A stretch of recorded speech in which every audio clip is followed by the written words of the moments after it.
உங்கள் தந்திவன் தொலைக்காட்சியில் சின்ன திரையின் சிங்க பெண்கள் மாலை 7 முதல் 8 மணி வரை காணத் தவறாதீர்கள். மகாராஷ்டிராவில் தொடரும் கனமழையால் வட கர்நாடக மாவட்டங்கள் வெள்ளத்தில் மிதக்கும் காட்சிகள் வெளியாகி இருக்கின்றன. அதனை தற்போது பார்க்கலாம்.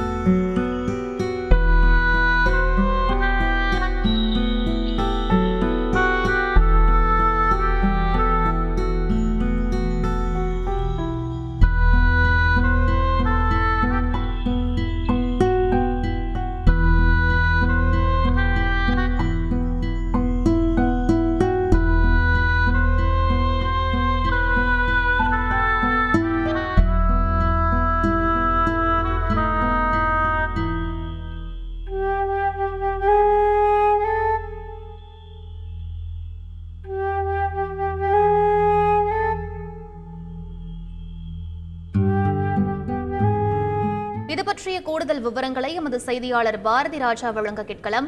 வணக்கம் பாரதி ராஜா, தற்போது அங்கு நிலவக்கூடிய சூழல் என்ன? பொதுமக்கள் என்னென்ன சிரமங்களை சந்தித்து வருகிறார்கள்? முழு விவரங்களை பதிவு பண்ணுங்க.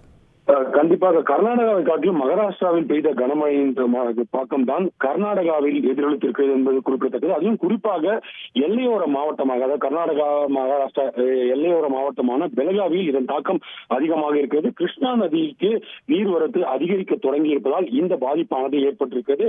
இது கிருஷ்ணா நதி மட்டுமல்ல, இந்த மாநிலத்தை ஒட்டியுள்ள மலப்பிரபா, கட்டப்பிரபா, வேதகங்கா, தூத்கங்கா உள்ளிட்ட பல்வேறு ஆறுகளில் அபாய கட்டத்தை மீறி நீர் கரை புரண்டு ஓடுவதால் ஆற்றின் ஓரத்தில் உள்ள கிராமங்கள் வெள்ள நீரில் மூழ்கும் அபாயமானது ஏற்பட்டிருக்கிறது. பெலகாவி மாவட்டத்தை பொறுத்தமட்டில் சிக்கோடி என்ற பகுதி முழுவதுமாக தற்போது நீரில் மூழ்கியிருக்கிறது. அந்த காட்சிகளை நேரடியாக நாம் பார்க்கலாம்.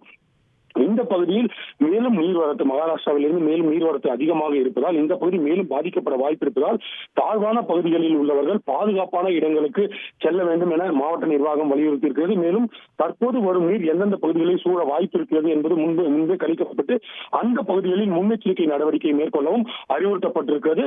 தேசிய பேரிடர் மீட்பு படையினர் வரவழைக்கப்பட்டு சிக்கோடியில் தற்போது தங்க வைக்கப்பட்டிருக்கின்றனர்.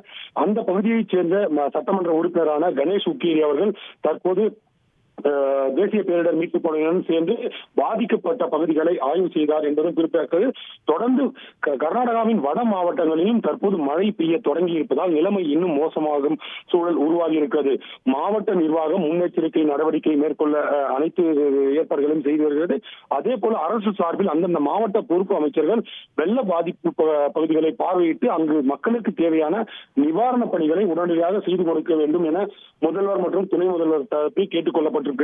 இன்று KRS மற்றும் கபினி அணைகளுக்கு பாகினி பூஜை செய்ய உள்ள முதல்வர் சித்தராமையா, அதே போல துணை முதல்வர் DK சிவகுமார் அந்த பூஜை முடிந்த பின்னர் வெள்ள பாதிப்பு பகுதிகளை நேரில் சென்று ஆய்விடவும் உள்ளனர். விவரங்களுக்கு நன்றி பாரதி ராஜா. உங்கள் தந்திவன் தொலைக்காட்சியில் சின்ன திரையின் சிங்க பெண்கள் மாலை 7 முதல் 8 மணி வரை காணத் தவறாதீர்கள்.